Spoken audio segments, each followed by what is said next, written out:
Hi, I'm Jeff Goodman and welcome to scubaverse.com. Today we're going to be looking at the Micro HD camera from SeaLife.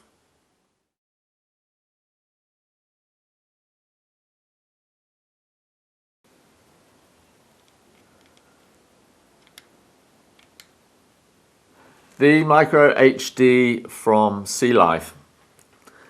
It's a great little camera. It's not cheap. It retails at a £380, but you are getting quite a lot for your money. As well as quite a few functions, the quality is very good, but you're also getting a good robust camera. It's covered in a strong rubber which is shockproof. And also it's entirely waterproof. There are no removable parts. There's nothing you can open. You don't have to worry about flooding the camera, which in the end can end up quite costly. The only thing that is removable is this cover, and all that does is protect the contacts for your battery recharging connection or your PC connector, so you can download your files.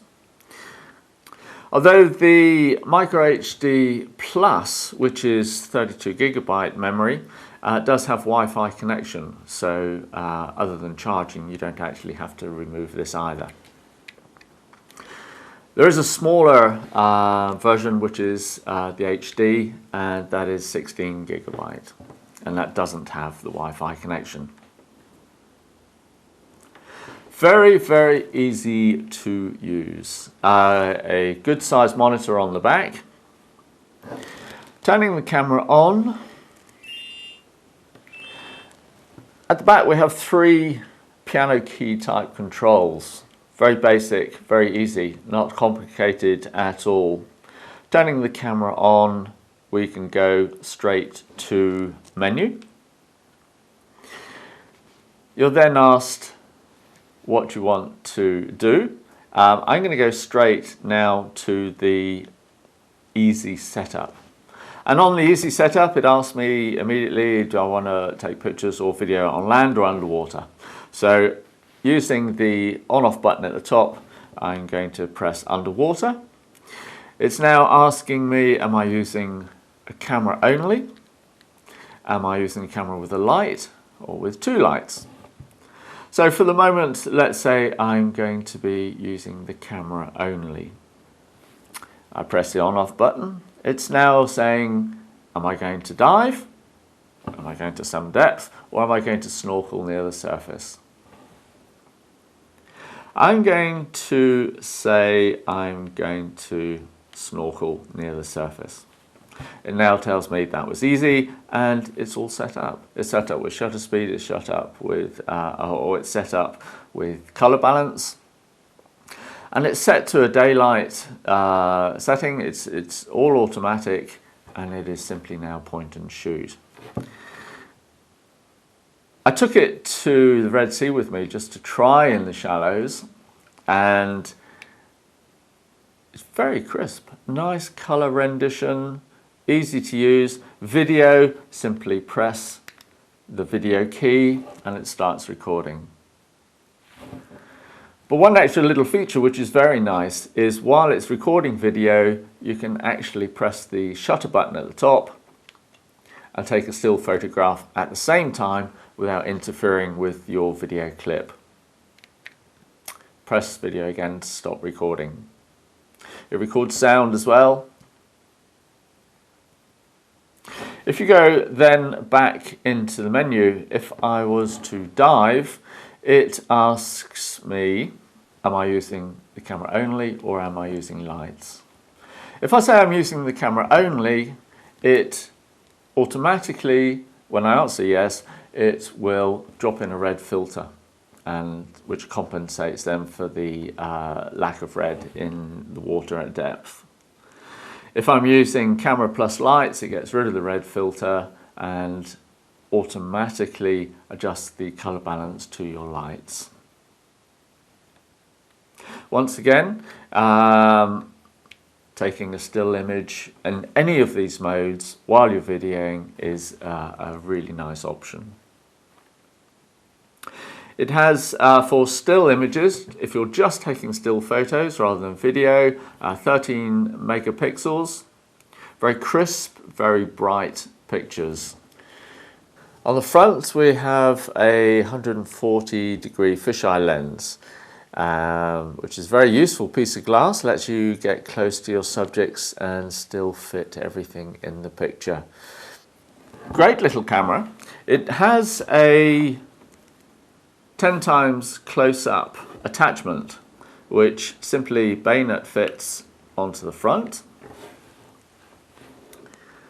Makes quite a difference. It allows you to get that much closer and fill the frame with smaller subjects. Anything I would say about it is it's a soft plastic. It will scratch easily. They don't supply a lens cover for either of these, which would have been a nice little addition, but it's not crucial. It's very easy for you just to make up a little neoprene or a jam jar lid, anything like that, something to protect the lens while it's in your pocket or while it's in the boat. You know what things are like, you know, you're in an inflatable, there's lots of divers, kits being thrown in. This would scratch very easily. You don't want that to happen. Do make yourself a little cover. There is a bag that the whole camera comes in, of course, but you don't really want to take that one underwater with you and get it wet too often in the boat. So do make a little cover if you can. An extra little addition for the camera is this Macropod Mini, and this is very useful. The camera sits on the top of it. It extends for you to be able to get the camera in closer to your subject. Great for in wrecks or under wrecks. If you've got fish under crevasses and little caves, very handy indeed. Fully adjustable head, so you can turn it in either direction. And that one is worth a look at. The thing with any extension rods is holding the camera steady. You do have to be careful when holding the camera, because simply with that extension the camera does shake. All cameras shake. It's just a thing you have to get over. So generally hold the camera as normal, you'll get good steady shots. When you're using the pod, make sure that everything is rigid and you're well supported. Having taken the camera on a trip to the Red Sea and trying it in shallow water, I then took it on a dive out of Falmouth here in the UK. Very different conditions, poor visibility, lots of bits in the water. Took it down to 20 meters. I was using a light, natural light in low light conditions. With any camera like this, the photos are not that brilliant. So I tend to use a light, and it picked up the subjects very well. Color balance was good, nice and sharp, and I enjoyed using it, especially with the nice good sized screen at the back. I was able to see what I was filming easily and follow any action that was going on. Great little camera. I love it.